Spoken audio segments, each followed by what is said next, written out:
Well, welcome to the Just in Time report. We've landed here at justintime.com and I am Justin Spencer Young.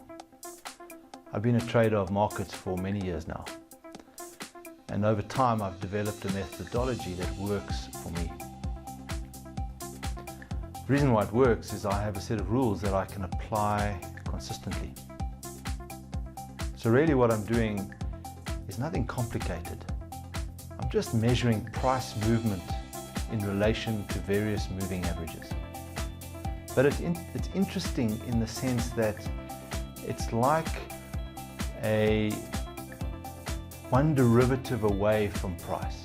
So it's not price per se, but it's the percentage movement in price relative to a moving average.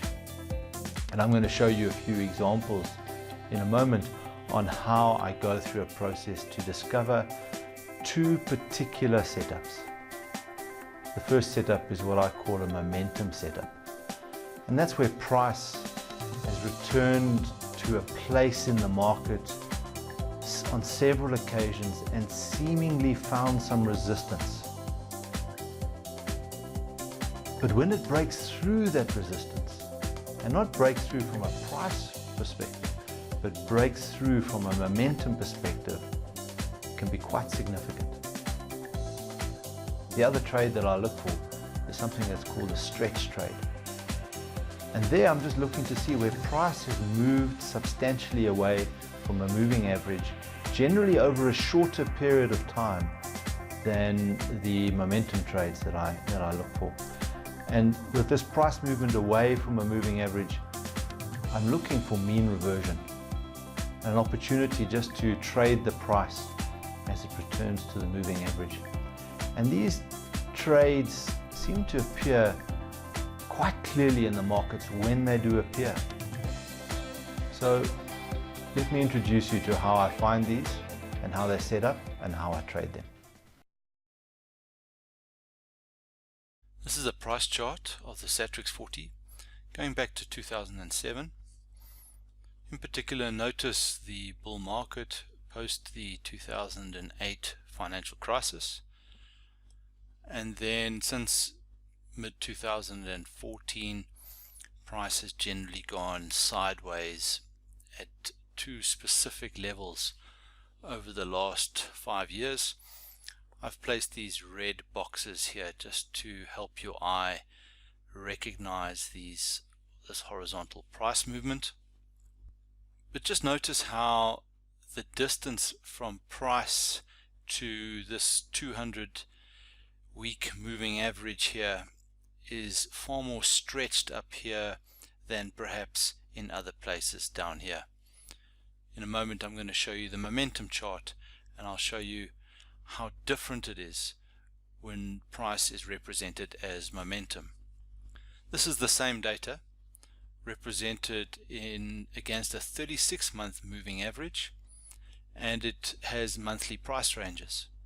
Notice that this uptrend here represents the bull market coming out of the financial crisis up to what was around about August 2014, and on several occasions price touched this line, representing a significant momentum line here, until this was broken by this bar in the red box around about late August, September 2014.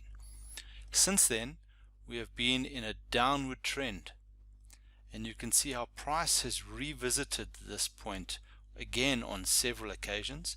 It's as if this line has put a cap on price and prevented the market from moving above this. I suspect that from a momentum point of view, that when price does break through this line, not sure where or when this will happen, but the momentum of the breakout will be significant. This is a price chart for FirstRand, and I'm going to show you how a stretch opportunity sets up. So on this chart we look at a weekly chart, and the blue line is the 200-week moving average.